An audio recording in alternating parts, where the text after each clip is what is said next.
Good morning. This is Felicity. I'm speaking to you from my library. And before I start with my little set of presentations this morning, I thought I would make an admission and a confession. I am addicted to lists. Horrors! Nobody else is here, I'm sure. Okay, well, maybe some of us are.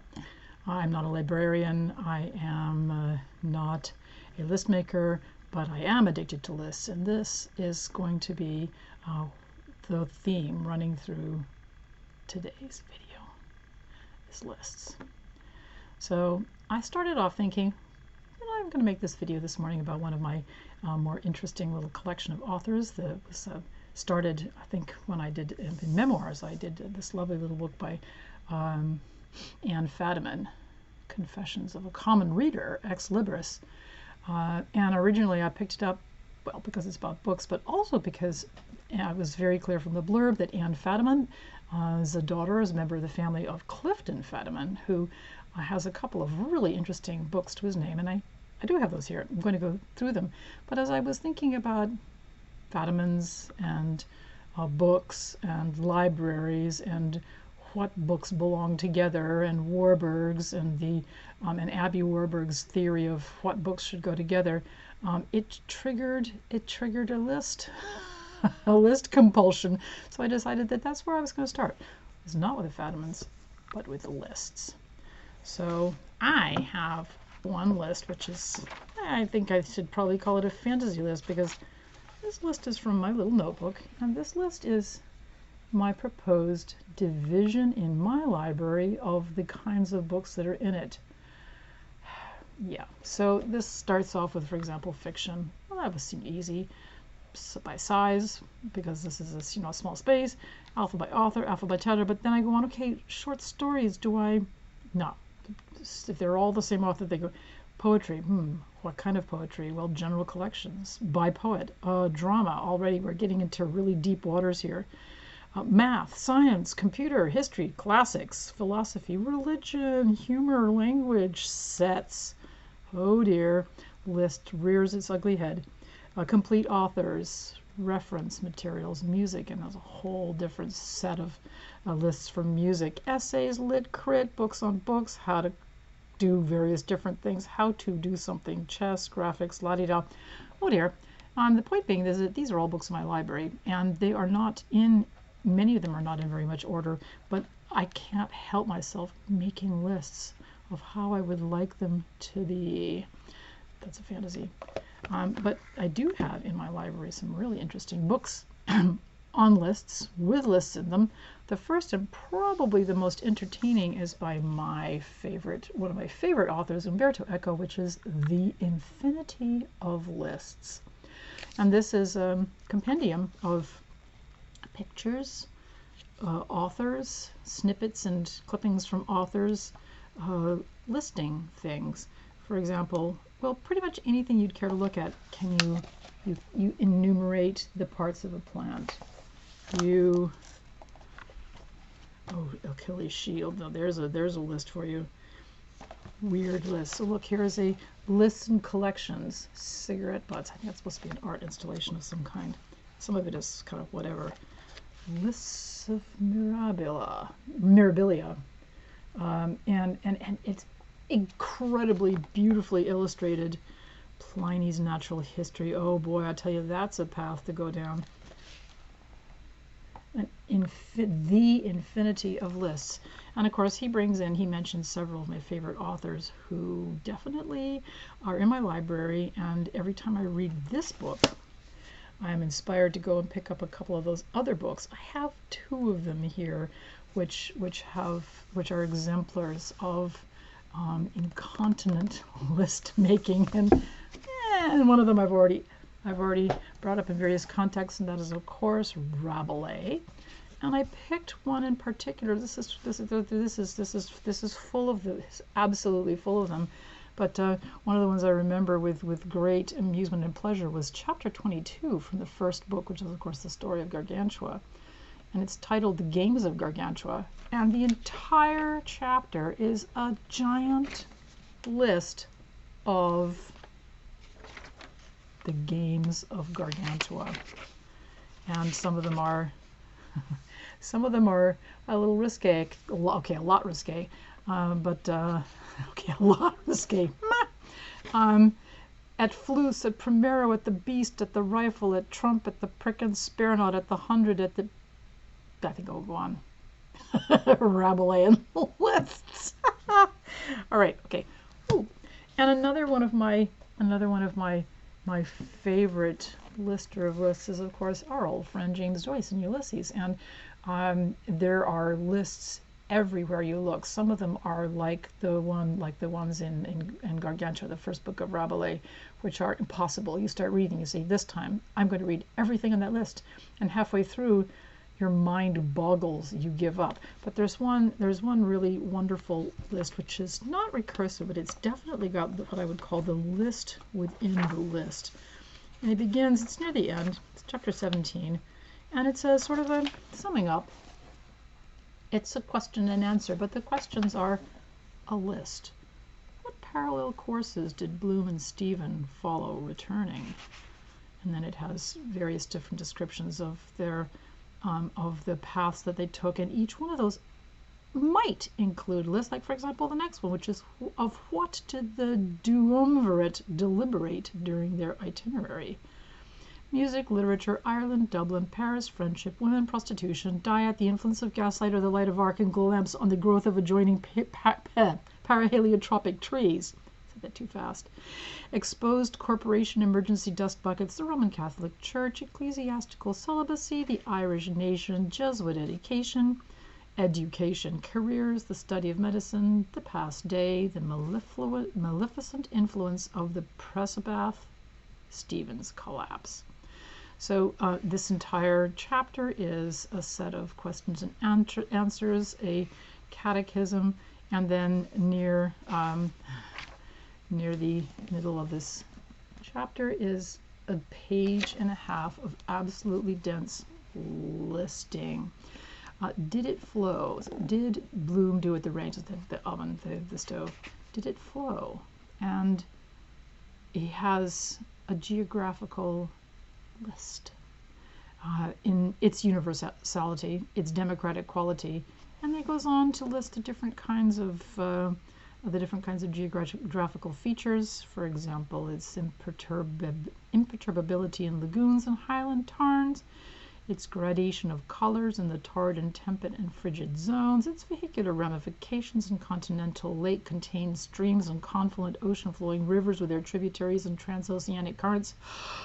You try saying that in one breath. Anyway, so Ulysses is a wonderful. Some of them are really very short and short and to the point, but Ulysses definitely takes the list and runs with it. So these are literary lists. On the other side of that, yes, I am addicted to lists. On the other side of that, and we all have some of these in our various collections, or we've downloaded them from the internet. 100 books you need to read. 100 books by dead white authors you need to read.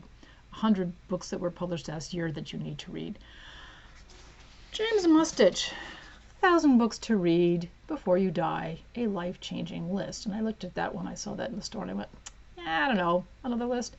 This one is actually pretty good, and it's not just 1,000 books, because each book of those 1,000 books listed has a whole little subsection, each one that has nice pictures, and then if you were kind of interested in that particular book, there'll be a little section that says, for example, let's find one that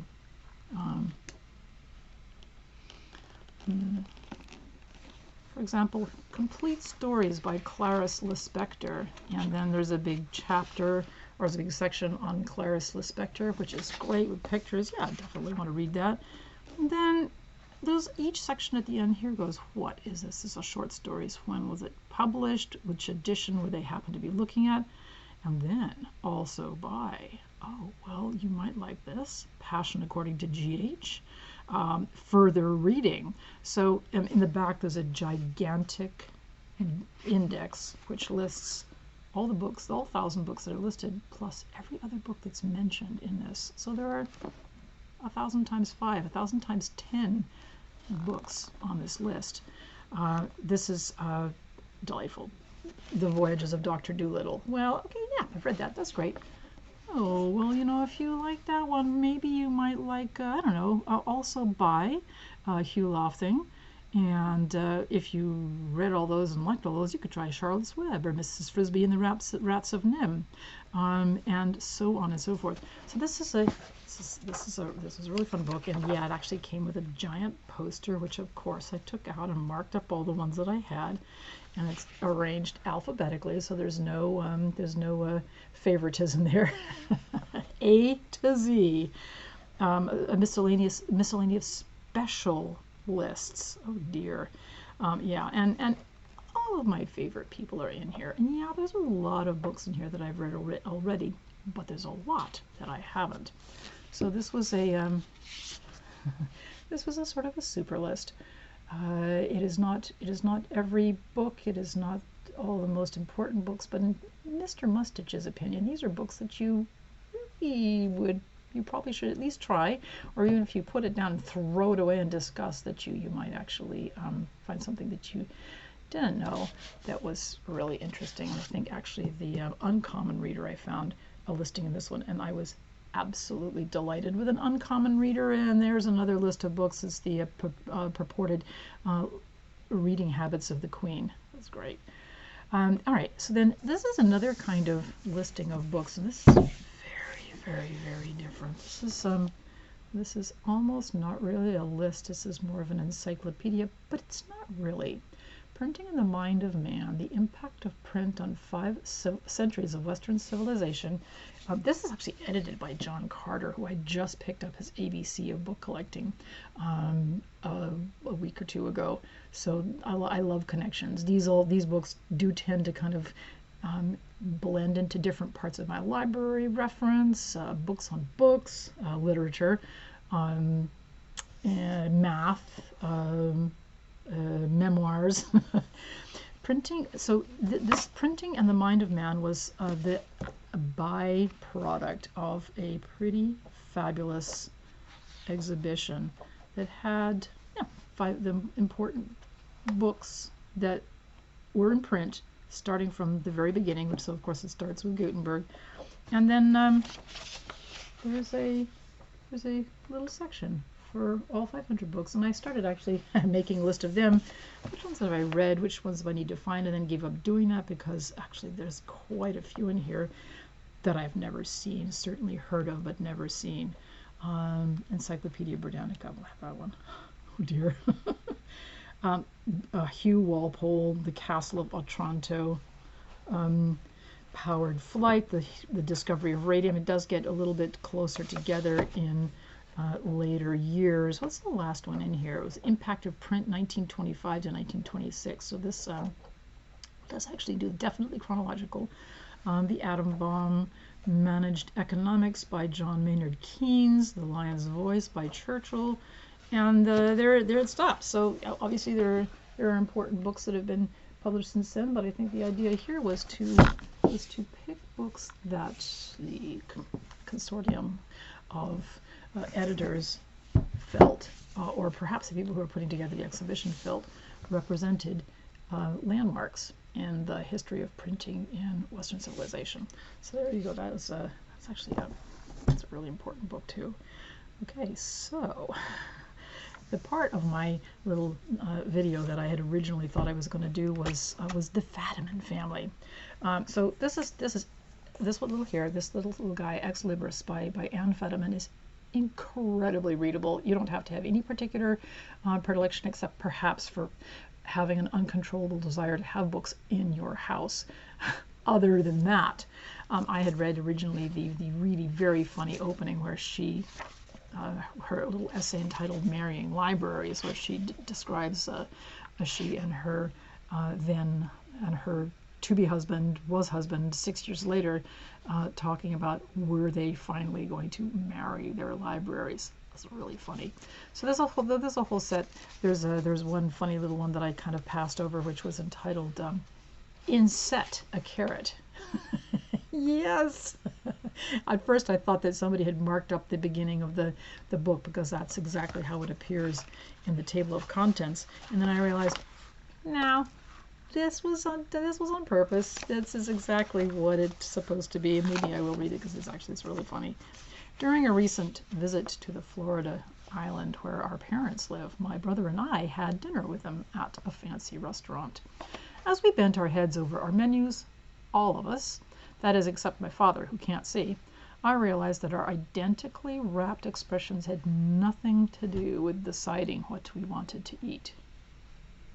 They've transposed the E and the I in Madeira sauce, commented my brother. They've made Bel Paese into one word, I said, and it's lowercase. At least they spell better than the place where we had dinner last Tuesday, said my mother. They serve Peking, P-E-A-K-I-N-G, duck. We stared at one another. You'd think after all these decades we Fadimans would have mapped every corner of our deviant tribal identity. But apparently there was one pan-familial gene we had never before diagnosed. We were all compulsive proofreaders. And so then it goes on. A longish one also that I just really love this one. The catalogical imperative. On the cover of a recent Nordstrom catalog, don't ask me why, there is a photograph of a billy goat. He is standing on a burlap bag in the back of a pickup truck, eating a red carnation that he has just plucked from a green plastic flower pot. The goat looks pleased with his meal, but the omnivorous glint in his eyes suggests that if no carnations were available, he would be willing to settle for the burlap bag, the plastic flower pot, or even the pickup truck.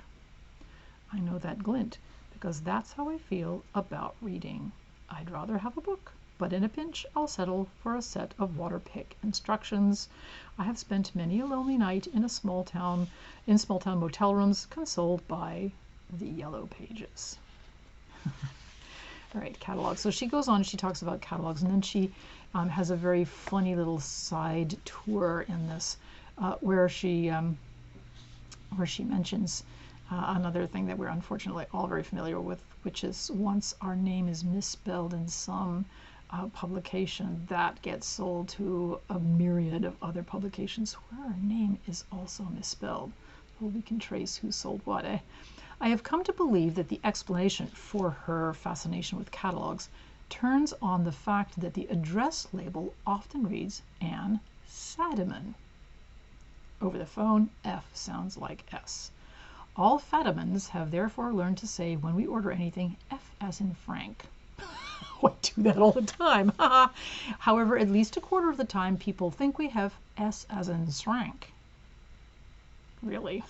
Anne Fadiman is a middle-aged mother of two who possesses neither a microwave nor a CD player, let alone a deck on which to place an electric grill, or a house to which such a deck might be attached.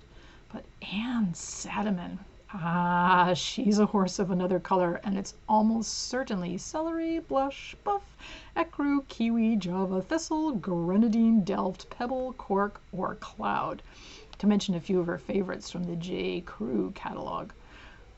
Wearing her ultimate hat from Travelsmith, which has been crushed by Land Rovers, dropped from airplanes, and lost in raging rapids, Anne S. makes frequent trips to Lake Titicaca, the location, according to her Power Places Tours catalog, all capitalized, of one of the most powerful energy vortexes in the world. She easily attracts men, since her body has been perfected by the Macarena workout from college videos. And so it goes. Oh, Anne S., I'll tell you, she's a trip. Anne S. Anne S. is married to her husband, who is helping out with her addiction to ordering things from catalogs. There's some lists, of course there's a little list in there. It says, the best thing about the Sears catalog, a feature sadly missing from almost all its descendants, was the 13-page index. Who could read?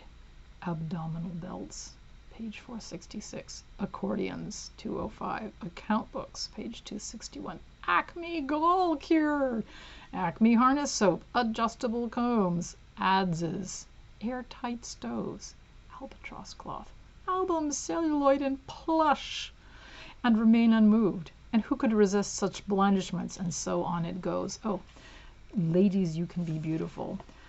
Yes. Fadiman, Sadiman. Anne Fadiman. I love her. It is great. Anyway, so Anne Fadiman is the daughter of Clifton Fadiman, and I have 3 of his works here in the house. The very first one to come in is a perfectly delightful collection. Yes, I know it says Fantasia Mathematica, and yes, these are all short stories about mathematical subjects. And before you start turning off this video, they're all by people that you've probably read something else by, and they're all highly diverting. They're not by Clifton. They're by such luminaries as, I shall read you some of the authors: Aldous Huxley, Arthur Koestler of Darkness at Noon, James Branch Cabell of Jürgen fame, and Jürgen is one of the excerpts in here.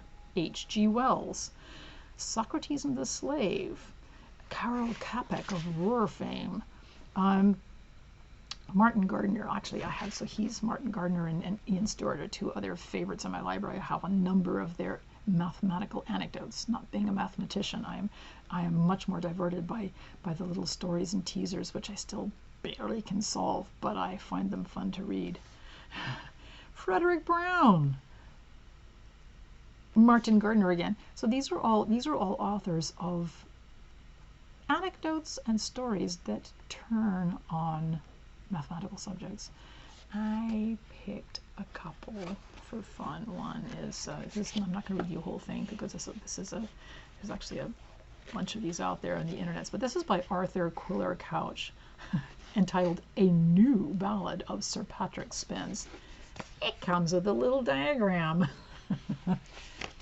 The king sits in Dunfermline town, drinking the blood-red wine, a while will rear me an equilateral triangle upon a given straight line. Oh, up and spoke an elder knight, sat at the king's right knee. Of a' the clerks by grant aside, Sir Patrick bears the gree. 'Tis he was taught by Tod Hunter, though not at Tod hunting, he be given a line, he'll do as brave a thing. So this goes on, and it's totally a parody on the Ballad of Patrick Spens. And in this book, there's actually they're all great, they're all amazing, but I was picking short things. So here's a little. The book ends with a limerick. There was a young man from Trinity. Also, the little insignia. These guys. This was the title. The title of this particular chapter was fractions. There was a young man from Trinity who solved the square root of infinity. While counting the digits, he was seized by the fidgets, dropped science, and took up divinity. Anonymous. So there's the other book of his is The Mathematical Magpie, and this is equally Fantasia Mathematica was so incredibly successful that he collected some more of these. He was not. Obviously he was clearly interested in lots of things, but for some reason, was he a mathematician? Oh, I don't know. I'll figure that out one of these days, probably. He was also a very literary guy, because the last book I have is on that line. So The Mathematical Magpie had also a whole bunch of really wonderful little things. It had more cartoons. This one is actually fairly diverting there. Yeah.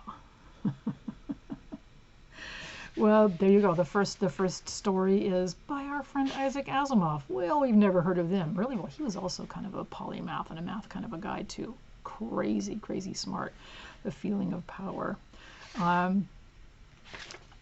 just thought I would show that funny cartoon, but the last one in this one, this is from a whole bunch of anecdotes at the back.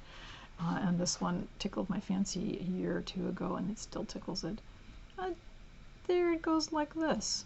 When the Angles, with the Saxons, invaded England, they descended on what was later the land debatable. That is, the north of England and the south of Scotland. The acute Angles went north, and the obtuse ones south. Anonymous, and then in parentheses, presumably a Scot.